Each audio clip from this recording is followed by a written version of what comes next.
ശുലേറ്റം പ്രിയപ്പെട്ടവരെ, അഞ്ചപ്പത്തിലേക്ക് പ്രാർത്ഥനാപൂർവ്വ സ്വാഗതം. ഡിസംബർ 2 നമ്മൾ ഈശോയെക്കുറിച്ചാണ് ചിന്തിക്കുക. ഈശോയുടെ സന്നിധിയിൽ യേശുവിനെ ഏറ്റുപറയുന്ന ജീവിതങ്ങളെ നമ്മൾ കാണുന്നുണ്ട്.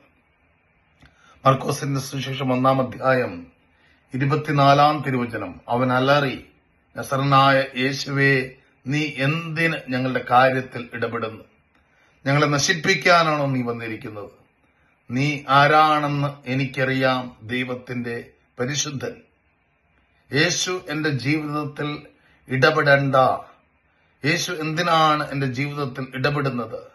യേശു എന്റെ ജീവിതത്തിൽ ഇടപെടുന്നത് എനിക്ക് സ്വസ്ഥത നഷ്ടപ്പെടുത്തുന്ന കാര്യമാണ്. എനിക്ക് യേശുവിനെ ആവശ്യമില്ല.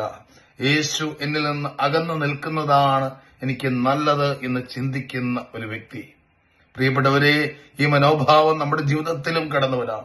ദൈവവചനം കടന്നു വരുമ്പോൾ അപ്രകാരം യേശുവിനോട് മറുതലിക്കുന്ന ഒരു ജീവിത പ്രകൃതി.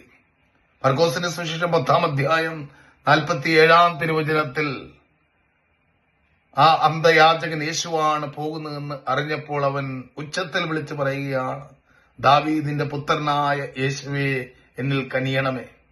ജീവിതത്തിന്റെ ഇല്ലായ്മകളിൽ യേശുവിനെ ഏറ്റുപറയുന്ന, ഉച്ചത്തിൽ യേശുവിനെ നിലവിളിച്ച് കരയുന്ന ഒരു ജീവിതം. ലൂക്കാസ് സുവിശേഷം 23-ാം അധ്യായം 42-ാം തിരുവചനത്തിൽ ജീവിതത്തിന്റെ ഏറ്റവും ശോചനീയമായ ഒരവസ്ഥയിൽ മരണത്തിന്റെ മുന്നിൽ കിടന്നുകൊണ്ട് ഒരു മനുഷ്യ വ്യക്തി വിളിച്ചു പറയുകയാണ്, യേശുവേ, നീ നിന്റെ രാജ്യത്ത് പ്രവേശിക്കുമ്പോൾ എന്നെയും ഓർക്കണമേ. അവസാന നിമിഷമാണ്. എല്ലാം തകർന്ന് തരിപ്പണമായി ജീവിതം അവസാനിക്കാൻ പോകുന്നു. പക്ഷേ അവന് ഒരു കൃപ ലഭിക്കുകയാണ്, യേശുവേ, എന്റെ മേൽ കനിയണമേ എന്ന് നിലവിളിക്കാനുള്ള കൃപ. അപ്പസ്തോല പ്രവർത്തനങ്ങൾ 7-ാം അധ്യായം 59-ാം തിരുവചനത്തിൽ അവർ സ്തെഫാനോസിനെ കല്ലെറിഞ്ഞു. അവൻ പ്രാർത്ഥിച്ചു, കർത്താവായ യേശുവേ, എന്റെ ആത്മാവിനെ കൈക്കൊള്ളണമേ.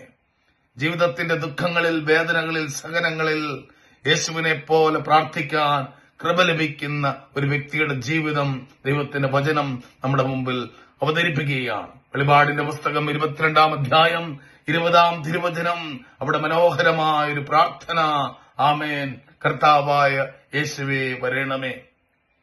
ഈ മംഗളവാർത്തയുടെ കാലത്ത്, ഈ അഡ്വന്റ് സീസണിന്റെ കാലത്ത്, ഈ വിശുദ്ധ നൊയിമ്പിന്റെ കാലഘട്ടത്തിൽ പ്രിയപ്പെട്ടവരെ, ഈ 5 മേഖലകളിൽ എപ്രകാരം പ്രാർത്ഥിക്കുവാൻ, എപ്രകാരം സമർപ്പിക്കുവാനാണ് നമ്മൾ ആഗ്രഹിക്കുന്നത്.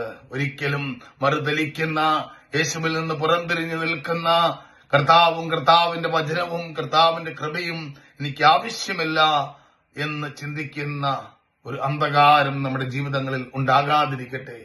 മറിച്ച് ബർത്തിമേസിനെ പോലെ, നല്ല കള്ളനെ പോലെ, സ്തെഫാനോസിനെ പോലെ ഹൃദയപൂർവ്വം ദൈവത്തിന്റെ തിരുസന്നിധിയിൽ നിലവിളിക്കാൻ, യേശുവിനെ അടുത്ത് വിളിച്ച് യേശുവിന്റെ സ്നേഹവും സന്തോഷവും സമാധാനവും സ്വന്തമാക്കാൻ നമുക്കെല്ലാവർക്കും സാധിക്കട്ടെ എന്ന് പ്രാർത്ഥിക്കുകയാണ്. അദൃശ്യ പോരാട്ടത്തിൽ നിന്ന് ഒരു ചെറിയ ഭാഗം വായിച്ചു കേൾപ്പിക്കാം. ലോകം മുന്നോട്ട് വയ്ക്കുന്നത് ആഗ്രഹമുണ്ടെങ്കിൽ മാത്രം സ്വീകരിക്കാനോ ഇല്ലെങ്കിൽ തിരസ്കരിക്കാനോ സ്വതന്ത്ര മനസ്സിനെപ്പോഴും സ്വാതന്ത്ര്യമുണ്ട്. നേരെ മറിച്ച് ഈ ഒറ്റ കാരണം കൊണ്ട് തന്നെ അതെല്ലാറ്റിനും ഉത്തരവാദിയുമാണ്, വിധിക്ക് വിധേയവുമാണ്. ഇക്കാര്യം ഓർമ്മിക്കുക. നിങ്ങൾ എത്ര ദുർബലനും ക്ഷീണിതനുമായി കാണപ്പെട്ടാലും ജഡിക പ്രേരണകൾക്ക് വശംവദനാകുന്നതിന് നിങ്ങൾക്ക് കാരണമൊന്നും ഉണ്ടാവില്ല. നിങ്ങളുടെ മനസ്സാക്ഷിയും ഇത് തന്നെ നിങ്ങളോട് പറയും. അതുകൊണ്ട് ആക്രമണം രൂക്ഷമാകുന്നതിനനുസരിച്ച് രൂക്ഷമായ പ്രതിരോധത്തിന് സജ്ജമാവുക. രൂക്ഷമായ പ്രതിരോധം, no excuse but always fight. നല്ല ഒരു അനുഗ്രഹത്തിന്റെ കാലഘട്ടം ഈശോയുടെ നാമത്തിൽ എല്ലാവർക്കും ആശംസിക്കുന്നു. പ്രാർത്ഥനയിൽ പ്രത്യേകമായിട്ട് ഓർക്കണമേ, വേദനിക്കുന്ന ജീവിതത്തിന്റെ ദുഃഖ ദുരിതങ്ങളിൽ കടന്നു പോകുന്ന എല്ലാവർക്കും വേണ്ടി നമുക്ക് ഒന്നിച്ച് പ്രാർത്ഥിക്കാം. ഹല്ലേലൂയ.